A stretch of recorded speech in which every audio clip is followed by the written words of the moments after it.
I'm doing. Hey, Kamani, how's it going? I'm doing Uh, good. How are you? Doing good. Y'all have gotten off to some pretty slow starts. Your first three SEC games, first halves. Can you put your finger on why that is and what y'all can do to maybe get off to better starts? Um, it's tough. You know what I mean? I've been here for the past 2 years or past 3 years, and second year or last year we had some slow starts too. I think it's just a lot of new. When you have a lot of new guys, we got to get used to how conference play is and everything like that. And of course, missing free throws and how we're shooting is not really helping us. But we always find a way to click. So I think we'll be fine down the road. And you mentioned this isn't your first rodeo. For these new guys, I mean, 1 and 2 in SEC play, how do you think they're handling this adversity so far? No one likes losing on this team. So everybody's in the gym, everybody working super hard, super extra to just figure it out and fix every correction that's being made. I mean, if anybody's not bought in, I bet they're bought in now. So Mud's been on us pretty hard. We're listening, we're working, and we'll figure it out. I have supreme confidence in this team, so we'll be fine. Curtis? Hey, Kamani, obviously you guys got a top 5 opponent coming to town on Wednesday. I imagine Bud Walton will be, kind of a madhouse. So Yeah. what's the excitement level for playing in an atmosphere like that again? And then, how important is it to kind of bounce back and hold serve here at home, regain a little bit of momentum?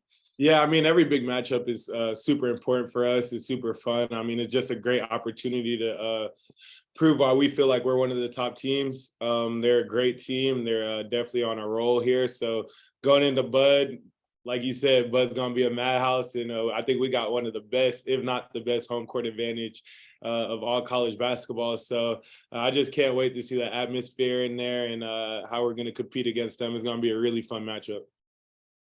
And then offensive rebounding has definitely not been an issue for you personally, but around Yeah. Christmas time, you guys ranked around 200th in the country as a team, but you're second in the league since SEC's play started. Has that been an area of emphasis for you guys, and how important is that going to be moving forward? Yeah, I mean, most definitely, it's been an area of emphasis, but also when you're missing a lot of shots, you tend to get a lot of offensive rebounds. So hopefully we don't rank that high anymore, and hopefully we'll start knocking down some shots. But if not, we're definitely going to clean up the O boards for sure. Thank you. Bob? Hey, Kamani, staying on that theme, I was looking it up. You got 24 offensive boards. I'm talking about you personally, and 23 defensive. Can't believe there are a whole lot of guys that have more offensive boards. Yeah, that's like kind of my thing. I like to go get them O boards. I'll be telling the guys, just shoot it. Don't worry about it shooting. If you miss, I'll clean it up for you. What do you think? Obviously, you're big and you're strong and aggressive and all that. What do you think's the key to you rebounding that well on the offensive end? I think just positioning, always having a knack for the ball. I mean, during my whole career, that's kind of been my thing. I've kind of ranked high in offensive rebounding since I've played in college. So, man, I don't even know what to tell you. Honestly, I just find a way to get them. How much of that do you think is want to, attitude, just saying that's my rebound, Yeah, it's most definitely it takes heart, takes grit. You got to want to do it for sure. Not a lot of people want to do it. You know what I mean? Like a lot of people focus on other parts of the games, and I've always tend to watch like the Kevin Garnett's and the Dennis Rodmans growing up. I tend to like focus on the high energy players. So I guess that's who I tend to model my game after. And then I think Alabama's got really good big men, especially Miller and Clowney. I think they got 3 of the top 10 rebounders in the league or something like that in league games. What's your take on the matchup of like you and Makai and Jordan and other bigs against their bigs? Yeah, I think our front court has done a great job during SEC holding other top front courts to below their averages in points and rebounds. So I think it's just another matchup that the front court is going to take pretty personable, because I feel like not a lot of people are talking about us as much as the other front courts in the SEC coming in. I mean, like you said, though, they have a lot of great bigs, and it's going to be a fun matchup. We'll see. Yeah, I got a couple more if time allows. I'll turn it back to Mike. Thanks, Kamani. Of course. Scotty? Yeah, Kamani, I think you were redshirting 2 years ago, the last time Alabama came here. I think they were sixth in the country at that time. What do you remember about that game, maybe the celebration, or, what did that win maybe mean to the program in terms of where Eric wanted to take it?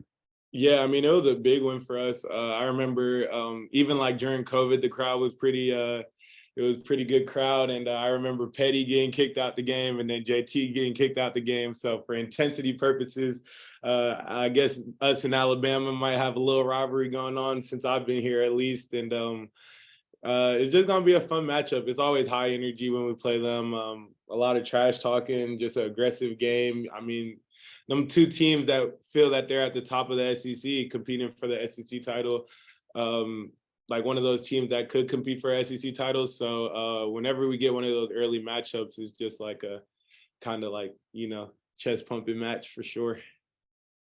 And then secondly, just what's jumped out to you about AB in these first 3 SEC games and just maybe the way he's handled himself? Oh man, I mean he's growing in front of all of us. Just how poised he is as a freshman, especially our last game on the road. Things weren't really going our way, but he was still performing good. I think how aggressive he is really good for us because he's a playmaker. He doesn't like to like look at his shot first, but we're just gonna need him to do that for us a little bit more. So I've been in his ear about just being more aggressive and, not worrying about if anybody thinks you're selfish because anybody on our team, we're not really focused on that. We're focused on winning, and that's what we're going to need for him to do for us to win. So I've been really impressed with AB. If you talk to him, he's just going to talk about how we're 1-2, but I've been really impressed with AB so far. Mason? Yeah, Kamani, Coach Musselman talked after the Auburn game about, you guys need to get into the gym a little bit more. Have you seen anybody step up since then, get in the gym a little bit more outside of practice? Oh yeah, our whole team was in the gym this morning. We're holding ourselves accountable. I think after that loss on the road, things kind of really settled in that like you're not going to be able to win in the SEC a lot if you're not working on your game. So I mean, everybody has been in the gym. This is probably my second, third time being in the gym before practice. So we're working. Trust me, we're working. And then he talked about needing more guys to be better at being cutters. Can you think of anybody who might be able to step up and kind of fill that role that you guys are missing as far as cutters go? Oh yeah, I mean, last year he talked about how great of a cutter Adese Tony was for us, and I mean, you guys seen it. That's we got a lot of points just from cutting last year. I think AB could cut when he's off the ball. Devo, of course. Ricky could cut for us, myself included. I could cut a little bit more. I think all around the court we're such long and athletic, and I think it will help, especially when these teams are playing zone, if we can just get the ball to the middle and then cut. You know what I mean? Bob, final follow-up? Yeah, Kamani, Houston, Alabama, they wanted Houston. That's probably the best road win in the country this year. They beat North Carolina, Michigan State, and Portland. They've been really good on the road. They're 3-0. And maybe in watching film of them, if you have, or just watching games, what do you think makes them a tough road team? Just how well that they shoot the ball, and their length this year is insane. I mean, there's guys on that team that were playing the bulk of the minutes last year that are coming off the bench this year. So it really shows how they improved talent-wise. But, I mean, college basketball is kind of like the Wild Wild West this year. You see teams winning on the road, losing on the road. Like, there's no, for sure, team that's just been super dominant all the way out through. So saying that, anybody can be beat on any given night, and every night is a war, is a battle. So you just got to be prepared. And Jordan, he had 10 boards the other night. He's averaging 8-7 in league play. Kind of what's your take on Jordan as a rebounder? How he's been rebounding of late? Yeah, I mean, Jordan's always been super in the areas he's been great at is rebounding, defending. You know what I mean, and he's coming along offensively. So with Jordan it's a confidence thing, and I think as long as he's confident, he's going to be a great player for us. And as you guys have seen, he's been playing with confidence here in the SEC, and he's coming along. And things still haven't clicked all the way for him, but it will click all the way for him, and I'm 1,000% sure for that.